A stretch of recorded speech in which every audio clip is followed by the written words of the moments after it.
Officer Thompson was on patrol, feeling the weight of the day. The sun was shining, the waves were crashing, and he had already dealt with one too many stupid drivers. Just as he thought it might be a quiet afternoon, he spotted an old silver Mercedes zooming past with expired tags. "Just what I needed," he muttered, flicking on the lights and pulling the car over. As he approached the vehicle, he could see the driver, an older, disheveled man named John, slumped in the seat, his unkempt hair sticking out in all directions. He wore a faded Hawaiian shirt that looked like it had seen better days, and his sunglasses were perched haphazardly on his nose. "Your tags are expired," I said bluntly, keeping my tone curt. "Any idea why?" "Oh man, I'm really sorry about that," John exclaimed, his demeanor shifting from carefree to apologetic. "I thought I had taken care of that last month, but things have been a bit hectic. You know how life gets, right?" "Life gets hectic? Spare me," I thought, rolling my eyes. "It's just a trip to the DMV." "Yeah, I know! But I've been traveling a lot for work and I lost track of time. I thought I had a few more weeks left," he said, running a hand through his messy hair. "Honestly, I didn't even realize they were expired until you pulled me over." "I've been meaning to get it done." "Long enough for you to get a ticket," I replied, trying to keep my irritation in check. "You should keep an eye on that." Right. "But like, what happens if I don't? Do I get a bigger ticket or something?" he asked, genuinely curious, as if we were discussing the weather. "Yeah, you could get a bigger ticket if you keep driving like this," I said, crossing my arms. "And you were speeding too." "Speeding? Oh, I didn't know I was speeding." "What's the limit around here?" John asked, looking genuinely confused. "I thought I was just cruising along." "Different areas have different limits. You should know that," I snapped, shaking my head. "You're getting a ticket." "Come on, officer!" "Let's not ruin this beautiful day. I really didn't mean to break the law," he pleaded, leaning out the window. "I promise I'll get the tags updated today." "I swear!" "Not a chance," I replied curtly. "Expired tags and speeding are serious issues. Let's get this done." John leaned back in his seat, still chatty.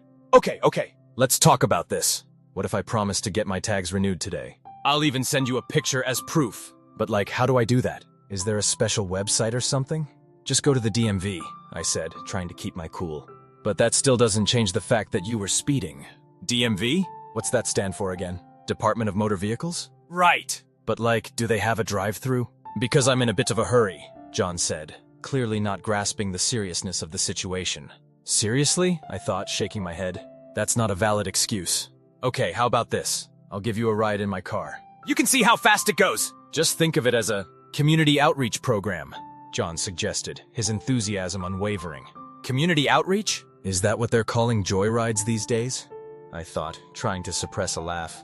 "But no, I'm good. I prefer my patrol car." John, undeterred, continued. "What if I promise to wear a helmet next time? Safety first, right? I could even post about it on social media and you'd be a star."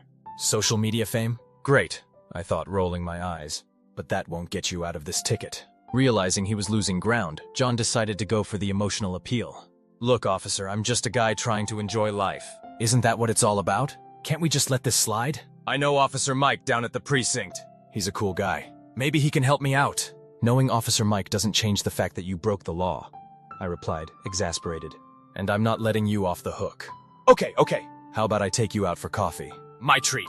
"We can talk about life, the universe, and everything," John offered, still leaning out the window, clearly not ready to give up. "Coffee? You think that'll work?" I shot back, my frustration palpable.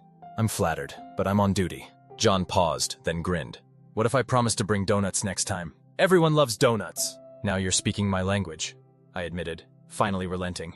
"But you still get a ticket for the expired tags and speeding." "Fair enough," John sighed, accepting his fate. "But at least I'll have a great story to tell my friends." As I wrote the ticket, I couldn't help but feel a mix of amusement and irritation. "Just remember, next time, keep the tags updated and the speed in check." John laughed. "Deal! And don't forget those donuts." With a final sigh, I handed over the ticket. John sat back in his old silver Mercedes, still smiling, and drove off, leaving me shaking my head, exasperated yet entertained by the encounter.